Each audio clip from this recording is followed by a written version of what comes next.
नमस्कार मंडळी, स्वागत आहे तुमचं आपल्या चॅनलवर। आज आपण बनवणार आहोत अशी झणझणीत मसालेदार आणि सुगंधाने घरभर दरवळणारी कोळंबी मसाला, जी एकदा खाल्ली की पुन्हा बनवावीशी वाटेल।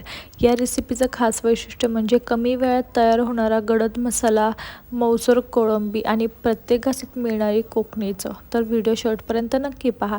तर सर्वात प्रथम मी इथे कुकरच्या भांड्यामध्ये तेल टाकून घेतलेलं आहे। तेल चांगलं गरम करून घ्यायचं आहे। तुम्ही पाहू शकता तेल अशा प्रकारे चांगलं गरम झालं की त्यामध्ये मी इथे बारीक आकाराचे 3 कांदे जे आहेत ते मीडियम साईजमध्ये असे कापून घेतलेले आहेत। तुम्ही पाहू शकाल कांदे जे आहेत ते चांगले गोल्डन ब्राऊन होईपर्यंत, पिंकिश कलर येईपर्यंत ते चांगले फ्राय करून घ्यायचे आहेत। लवकरात लवकर पिंकिश कलर किंवा असं ब्राऊन कलर येण्यासाठी कांदामध्ये जे आहे ते तुम्ही चवीनुसार मीठ टाकायचं आहे, जेणेकरून लवकरात लवकर जो कांदा आहे तो चांगला असा ब्राऊन होतो। तुम्ही पाहू शकता इथे मी चवीनुसार असं मीठ टाकून घेतलेलं आहे। मीठ टाकल्यानंतर परत एकदा हे सर्व चांगलं मिक्स करून घ्यायचं आहे, जेणेकरून कांदा जो आहे तो चांगला ब्राऊन व्हायला मदत होईल आणि बारीक फ्लेमवरतीच हा कांदा जो आहे तो चांगला परतून घ्यायचा आहे। कांदा जितका आपण छान असा परतू तितका आपले जी ग्रेव्ही असेल, कुठलाही पदार्थ असेल, त्याला टेस्ट खूप छान येते। त्यासाठी कांदा जो आहे तो चांगला असा प्रॉपर परतून घ्यायचा आहे। तुम्ही पाहू शकाल अशा प्रकारे जो कांदा आहे तो चांगला परतून घेतलेला आहे मी। त्यानंतर मी याच्यामध्ये वाटण टाकणार आहे। तर त्या वाटणामध्ये अद्रक, लसूण, कोथिंबीर, पुदिना, टोमॅटो हे जे आहे ते टाकलेलं आहे आणि त्यामध्ये मी कांदा लसूण मसाला जो आहे तो टाकलेला आहे, जेणेकरून जी टेस्ट आहे ती खूप छान असं येते। तुम्ही कुठंही जे नॉनव्हेज असेल किंवा कोणतीही व्हेज भाजी असेल त्याच्यामध्ये जर आपण कांदा लसूण मसाला जर टाकला तर त्याची टेस्ट खूप छान येते। एकदा तुम्ही हे नक्की ट्राय करा ही रेसिपी।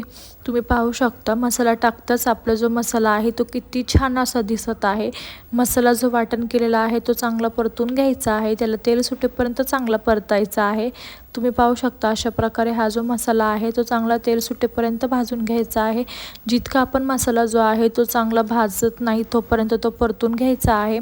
त्यानंतर मी इथे परत एकदा कांदा लसूण मसाला टाकून घेतला आहे। तुम्ही तुमच्या आवडीनुसार जितकं तिखट हवं तितकं तुम्ही मसाला यूज करू शकता। इथे मी परत एकदा कांदा लसूण मसाला टाकून घेतलेला आहे। त्यानंतर मी इथे हळद, धना पावडर, मिरची पावडर हे सर्व टाकून घेणार आहे मसाले, आणि ते मसाले जे आहेत ते चांगले मिक्स करून घ्यायचे आहेत। तुम्ही पाहू शकता इथे मी असे बेसिक मसाले जे आहेत ते सर्व मिक्स करून घेणार आहे। आणि यामध्ये तुम्ही गरम मसाला टाकला तरीसुद्धा टेस्ट खूप छान येते। आणि इथे मी एक सिक्रेट मसाला टाकणार आहे, जेणेकरून त्याची जी टेस्ट आहे ती अगदी रेस्टॉरंट स्टाईल येते।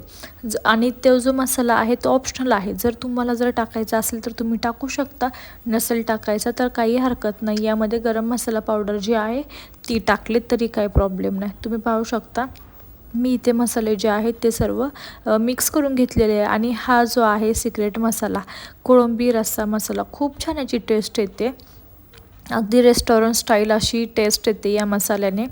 त्यामुळे जर तुमच्याकडे अवेलेबल असेल तर तुम्ही हा मसाला जो आहे तो या जो कोळंबी मसाला आहे यामध्ये टाकू शकता। त्यानंतर हा मसाला टाकल्यानंतर हे परत एकदा चांगलं असं मिक्स करून घ्यायचं आहे। ज्या भांड्यामध्ये आपण वाटण केलेलं होतं मिक्सरच्या भांड्यामध्ये, त्याच भांड्यामध्ये पाणी जे आहे ते टाकून घ्यायचं आहे आणि मसाल्याला चांगलं मिक्स करून घ्यायचं आहे। तुम्ही पाहू शकता अशा प्रकारे पाणी टाकून मी हे चांगलं मिक्स करून घेतलेलं आहे। थोडंसं पाणी जे आहे हे मसाल्याचं ते चांगलं थोडंसं गरम करून द्यायचं आहे। त्यानंतर यामध्ये कोळंबी टाकून घ्यायची आहे। कोळंबी जी आहे ती स्वच्छ धुवून घेतलेली आहे, चांगली सोलून घेतलेली आहे। त्यानंतर कोळंबी टाकून झाल्यानंतर हे चांगलं मिक्स करायचं आहे परत एकदा। आणि कोळंबी जी आहे ती जर तुम्ही पातेल्यामध्ये करणार असाल तर अर्धा तास लागतो बारीक फ्लेमवरती, आणि जर तुम्ही कुकरला करणार असाल तर 1-2 शिट्टीमध्ये कोळंबी जी आहे ती चांगली शिजते। तर ही तुम्ही पाहू शकता आजची ही आपली झणझणीत कोळंबी मसाला रेसिपी आवडली असेल तर व्हिडिओला लाईक करा, तुमच्या मित्रमैत्रिणीला शेअर करा आणि अशाच पारंपरिक व चविष्ट मराठी रेसिपीसाठी आपल्या चॅनलला सबस्क्राईब करा। पुन्हा भेटूया एका नवीन भन्नाट रेसिपीसोबत, तोपर्यंत सर्वांना बाय।